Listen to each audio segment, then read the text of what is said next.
Hello दोस्तों, स्वागत है आपका हमारे चैनल डीपीएस क्रिएशन में। ये एक वीडियो सीरीज़ है जो मैं वोल्डेमॉर्ट के बैक स्टोरी के ऊपर बना रही हूँ। तो आज हम बात करने वाले हैं लॉर्ड वोल्डेमॉर्ट के बारे में। हम सब ये जानते हैं कि लॉर्ड वोल्डेमॉर्ट कौन था, पर उसके जन्म और उसके बचपन के बारे में हमें काफ़ी कम इन्फॉर्मेशन पता है। तो हम शुरू करेंगे लॉर्ड वोल्डेमॉर्ट की फैमिली से। मैरफी गॉन्ट, जो कि वोल्डेमॉर्ट की माँ थी, उसे फिजिकली और मेंटली अब्यूज किया जाता था उसके पिता मॉर्वोलो गॉन्ट और उसके भाई मैराफिन गॉन्ट के द्वारा, क्योंकि वो अभी तक अपनी जादुई शक्तियों का इस्तेमाल नहीं कर सकती थी। लॉर्ड वोल्डेमॉर्ट की फैमिली आखिरी वंशज थी महान जादूगर सिल्दार स्लिदरीन की, जो कि उन महान लोगों में से एक था जिन्होंने हॉगवर्ट्स की नींव रखी थी। एक समय ऐसा था जब गॉन्ट फैमिली काफ़ी अमीर हुआ करती थी, लेकिन उस समय वो काफ़ी गरीबी से गुजर रहे थे। उनके पास सिर्फ दो कीमती चीज़ें बच गई थी, जिसमें से एक था सिल्दार स्लिदरीन का लॉकेट और दूसरी चीज़ थी गॉन्ट फैमिली की पुश्तैनी रिंग, जो कि उनके खानदान में सदियों से थी। और वो रिंग कुछ और नहीं, असलियत में पुरनजीवी पत्थर था, जो कि मौत के तोहफों में से एक था। मैरफी गॉन्ट मन ही मन एक स्मार्ट और हैंडसम मगलू को पसंद करती थी, जिसका नाम था टॉम रिडल, जो कि उनके घर के पास एक काफ़ी बड़े मैंशन में रहता था।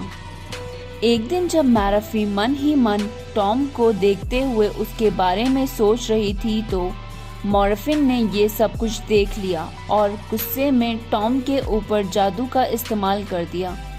और जैसा कि हम सब जानते हैं कि मगलुओं के सामने जादू का इस्तेमाल करना सख्त मना है।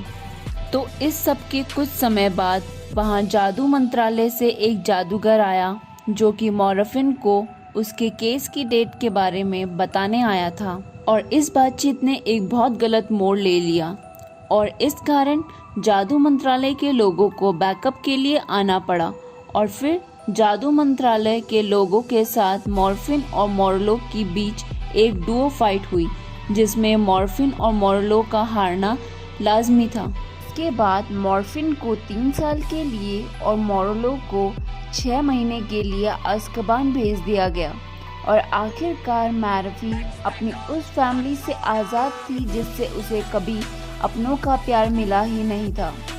और इस सब के चलते मैरफी जादू करना भी सीख गई थी और उसने अपने पिता का घर छोड़ दिया और अपने साथ ले गई थी सिल्दार स्लिदरीन का लॉकेट। मैरफी इस सब के बाद टॉम के पास गई, जिसे वो मन ही मन पसंद करती थी, और उसने उसे प्रेम काढ़ा देना शुरू कर दिया। इस सब के बाद मैरफी और टॉम ने शादी कर ली। मैरफी की खुशियाँ और भी बढ़ गई जब उसे पता चला कि वो माँ बनने वाली है। इन सब के चलते मैरफी ने सोचा कि अब जब टॉम और उसे साथ में इतना टाइम हो गया है, तो वो उसे दिल से प्यार करने लग गया होगा, और अगर नहीं भी करता होगा तो अपने बच्चे के लिए करने लगेगा। तो मैरफी ने उसे प्रेम काढ़ा देना बंद कर दिया, लेकिन मैरफी गलत निकली। टॉम को ये सब पता चलने के बाद भी वो मैरफी को उस हालत में अकेला छोड़कर चला गया। इस सब के बाद मैरफी बहुत ज़्यादा टूट गई थी और उसने जादू का इस्तेमाल करना भी बंद कर दिया। मैरफी ने सिल्दार स्लिदरीन का लॉकेट एक बॉर्गिन नाम के आदमी को बेच दिया, जो कि बॉर्गिन एंड द बाग का मालिक था, जो कि एक इम्पोर्टेंट पॉइंट है जिसके बारे में हम बाद में बात करेंगे। अब मैरफी काफ़ी बीमार रहने लगी थी और जब उसे लगा कि अब उसका बचना मुश्किल है, तो वो गई एक ऑर्फनेज में, जहां उसने जन्म दिया एक लड़के को, और उसके बाद वह मर गई। उसकी आखिरी इच्छा ये थी कि उसके बेटे का नाम उसके पति टॉम, उसके पिता मॉर्वोलो और सरनेम रिडल रखा जाए।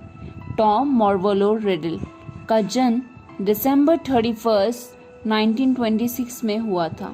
जैसे जैसे टॉम बड़ा हुआ, ये बात तो साफ थी कि टॉम को दोस्ती, प्यार जैसी चीज़ों में बिल्कुल विश्वास नहीं था, और ऐसा इसलिए था क्योंकि उसका जन्म प्रेम काढ़े के इस्तेमाल से हुआ था। जब टॉम 11 साल का हुआ, तो उससे मिलने ऑर्फनेज में पहली बार कोई आया था, और वो कोई और नहीं, एल्बस डम्बलडोर थे। तो दोस्तों आज की वीडियो में इतना ही। मिलते हैं अगले वीडियो में। अगर आपको ये वीडियो अच्छी लगी हो तो वीडियो को लाइक करें, शेयर करें और आप अगर इस चैनल पर नए हैं तो चैनल को सब्सक्राइब कीजिए। Finally thanks for watching.